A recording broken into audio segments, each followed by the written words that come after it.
ओशो ने एक बार over thinking के ऊपर एकदम गजबी स्टोरी सुनाई थी। एक बार ओशो कहते हैं कि ट्रेन के अंदर दो लोग जा रहे थे जो कि आमने सामने बैठे हुए थे। उनमें से एक बूढ़ा इंसान होता है जो कि गोल्डन कलर की एक घड़ी पहने होता है और उसी के एग्जैक्ट सामने एक यंग लड़का बैठा होता है जो कि कॉलेज जा रहा होता है। तो उस लड़के को टाइम देखना होता है लेकिन उसके पास घड़ी नहीं होती।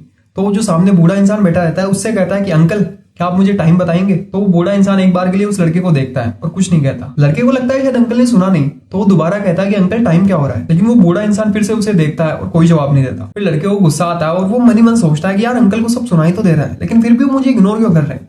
तो फिर वो लड़का कहता है कि अंकल आपके पास घड़ी भी है, आप मुझे सुन भी सकते हैं लेकिन फिर भी मुझे आप टाइम क्यों नहीं बता रहे। फिर वो बूढ़ा इंसान एकदम गजबी जवाब देता है। वो कहता है कि अभी तुमने मुझे टाइम पूछा, फिर मैं तुम्हें टाइम बताऊंगा, फिर तुम मुझे थैंक यू बोलोगे और मैं कहूंगा कि कोई बात नहीं। फिर तुम मुझे पूछोगे कि अंकल आप कहाँ से हो, फिर मैं बताऊंगा कि मैं मुंबई से हूँ। फिर तुम कहोगे कि मैं मुंबई से हूँ। फिर तुम मुझे पूछोगे कि मैं मुंबई में कहाँ से हूँ, फिर मैं तुम्हें बताऊंगा कि मैं मुंबई में इस एरिया से हूँ। और कहीं ना कहीं शायद तुम भी उसी एरिया से निकल सकते हो और क्या पता हमारी दोस्ती अच्छी हो जाए और तुम दोस्ती के नाते हमारे घर आ जाओ। अब मेरी एक बेटी है जो कि तुम्हारी उम्र की है। अब मैं नहीं चाहता कि तुम हमारे घर आओ और तुम्हारी और उसकी दोस्ती हो जाए और फिर क्या पता तुम्हारी दोस्ती प्यार में बदल जाए और फिर क्या पता तुम उसे शादी के लिए भगा के ले जाओ। और मैं पहले ही बता देता हूँ, जिसके पास में घड़ी नहीं है, जिसके पास घड़ी खरीदने के भी पैसे नहीं है, मैं उसकी शादी अपनी बेटी से नहीं करा सकता। तो ओशो इस एग्जाम्पल से बताते हैं कि हमारे मन का नेचर ही ऐसा है कि ये सबसे बुरी चीजों को पकड़ करके बैठ जाता है जो कि शायद एग्जिस्ट ही नहीं करते। और जब हम इस चीज को अच्छे से देख लेते हैं, अच्छे से ऑब्जर्व कर लेते हैं कि ये सारा का सारा खेल हमारे मन का है, तो हम ओवर थिंकिंग के इस लूप से बाहर निकलने लगते हैं। Day 49 of project 99।